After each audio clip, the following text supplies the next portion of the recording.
ኦሪት ዘጽአት ምዕራፍ 10 እግዚአብሔርም ሙሴን እኔ እግዚአብሔር እንደሆንሁ ታውቁ ዘንድ በግብፃውያን ያደረግሁትን ነገር ያደረግሁባቸውንም ተአምራትን በልጅ ልጅህም ጆሮች ትነግር ዘንድ ይህችንም ተአምራቴን በመካከላችሁ አደርግ ዘንድ የእርሱን የባሪያዎቹንም ልብ አደንድኛለሁና ወደ ፈርዖን ግባ አለው። ሙሴም አሮንም ወደ ፈርዖን ገቡ። አሉትም የዕብራውያን አምላክ እግዚአብሔር እንዲህ ይላል፣ በፊቴ ለመዋረድ እስከ መቼ እንዲህ ትላለህ? ያገለግሉኝ ዘንድ ሕዝቤን ልቀቅ። ሕዝቤን ለመልቀቅ እንቢ ብትል ግን እነሆ ነገ በአገርህ አንበጣዎችን አመጣለሁ፣ የምድሩንም ፊት ይሸፍኑታልና ምድሩን ለማየት አይቻልም። ከበረዶውም አምልጦ የተረፈላችሁን ትርፍ ይበሉታል፣ ያደገላችሁንም የእርሻውን ዛፍ ሁሉ ይበሉታል። ቤቶችህም የባሪያዎችህም ሁሉ ቤቶች የግብፃውያንም ሁሉ ቤቶች በእነርሱ ይሞላል። የአባቶችህም አባቶች በምድር ላይ ከተቀመጡበት ቀን ጀምሮ እስከዚህ ቀን ድረስ እንደ እርሱ ያለ ያላዩት ነው። ተመልሶም ከፈርዖን ዘንድ ወጣ። የፈርዖንም ባሪያዎች ይህ ሰው እስከ መቼ እንቅፋት ይሆንብናል? አምላካቸውን እግዚአብሔርን ያገለግሉት ዘንድ ሰዎችን ልቀቅ፣ ግብፅስ እንደ ጠፋች ገና አታውቅምን? አሉት። ፈርዖንም ሙሴንና አሮንን መልሶ አስመጣቸው። ሂዱ አምላካችሁን እግዚአብሔርን አገልግሉ፣ ነገር ግን የሚሄዱት እነማን ናቸው? አላቸው።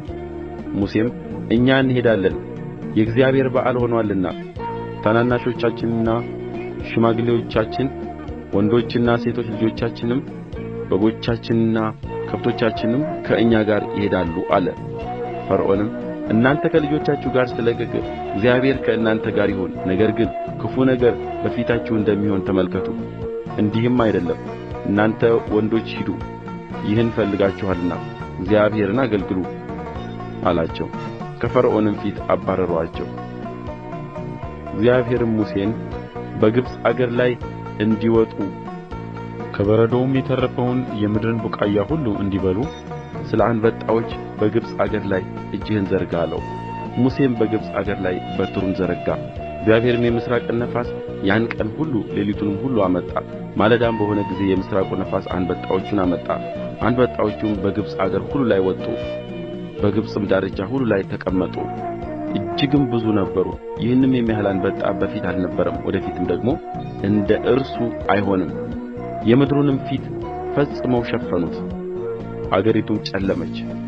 የአገሪቱንም ቡቃያ ሁሉ በረዶውም የተወውን በዛፍ የነበረውን ፍሬ ሁሉ በሉ። ለምለም ነገር ዛፍም የምድር ሣርም በግብፅ አገር ሁሉ አልቀረም።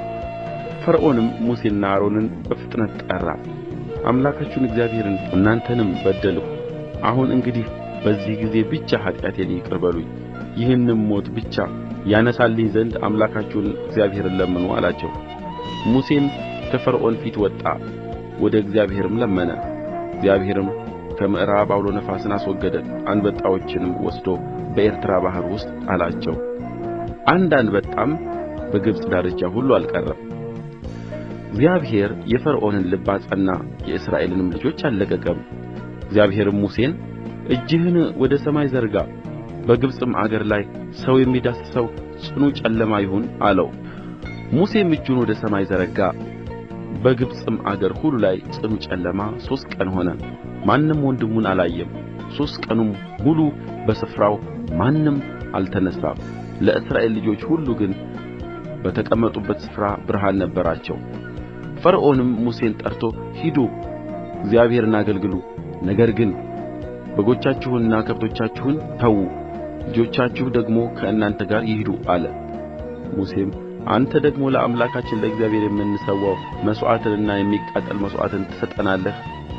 አምላካችንን እግዚአብሔርን ለማገልገል ከእነርሱ እንወስዳለንና ከብቶቻችን ከእኛ ጋር ይሄዳሉ፣ አንድ ሰኮናም አይቀርም።